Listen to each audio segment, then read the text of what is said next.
আজকে কি আর আন্দোলন করছিল, মেধার আন্দোলন করছিল, কোটা মেধা লিয়া তারা কোটা মেধা কোথায় আজকে কোটা মেধা আছে আবারও তো এটা ভালো না। এই আর কালকে থেকে একটা রাস্তা বন্ধ করে সাধারণ মানুষের কষ্ট দেয় নাকি এই দেশে ভালো? সাধারণ মানুষের কষ্ট দিকে রাস্তা বন্ধ করে এই দেশে এটি চলে না। কিন্তু তারা আন্দোলন করবে, তারা দাবি দেয় আছে, তারা সংসদে যাও, তারা সবাই নারীদের দাঁড়িয়ে যাও, কি আছে তাদের নারীদের দাঁড়িয়ে যাও, নারীদের কয়েকজন ব্যাগ কিছু না, তারা সরকার গঠন করার জন্য পাগল হয়ে গেছে। এদের লাগে কি করতে আছে? হ্যাঁ, এরা সাধারণ মানুষের লাগে কি করছে, সাধারণ ছাত্র লাগে কি করছে?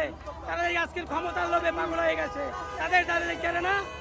তারা আজকে কি আর আন্দোলন করছিল, মেধার আন্দোলন করছিল, কোটা মেধা লিয়া তারা কোটা মেধা কোথায় আজকে কোটা মেধা আছে? আজকে ক্ষমতার লোভে পাগল হয়ে গেছে, তারা এই দেশের ক্ষমতা চায়। হ্যাঁ, তারা ক্ষমতা দেশ চালাবার কি বুঝে, দেশ চালাবার তারা কি আসে কোথায়? হ্যাঁ, যারা বাপ বাপ ধুইয়া পোলাই দেশ চালাইব, বাপের যে আগে পোলাই এই দেশের ই করবো, এটি কোনো ইতিহাসে? তাহলে কি আগেই ভালো ছিলেন? আগে ভালো ছিল না তো কি, আগেই তো এই দেশ ভালো ছিল, এখন কি এই দেশ আছে? দেখেন আজকে রাস্তাঘাট আসেনি, কোনো রাস্তাঘাট আছে? রাস্তাঘাট সব ভেঙে রয়েছে। দেখেন আজকে চাঁদাবাজি যেতে মহিলা দেখতে আছে, সব জায়গায় চাঁদাবাজ। এদিকে এই দেশ ভালো নেই।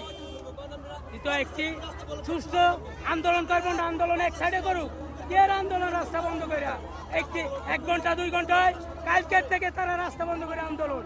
আমরা কর্ম করতেই নাই, আমরা কর্ম করতে হইব তো। এখানে রিক্সা রেখে খ্যাপ লইতে দিব না, রিক্সা চালাইতে দেবে না, রাস্তা বন্ধ করে রাখবে। এই দেশে কোন নিয়ম পাইছে? রাস্তা কি লাগে বন্ধ থাকবে? রাস্তা এই দেশে বন্ধ রাখবে কি লাগে? এই দেশে কি রাস্তা বন্ধ করারই? আপনি এটা কিভাবে দেখছেন? এটা খারাপ। এইটা কোনোদিন বাংলাদেশের সম্ভব না রাস্তা বন্ধ করে আন্দোলন। সাথে কি ধরনের ব্যবহার করা হয়েছে? এটা খারাপ ব্যবহার করে, তারা ছাত্র বন্ধু না, সাধারণ ছাত্রের ক্ষতি করার জন্য তারা এটি করে। ছাত্ররা আমি বাড়ি বাইরে আছি।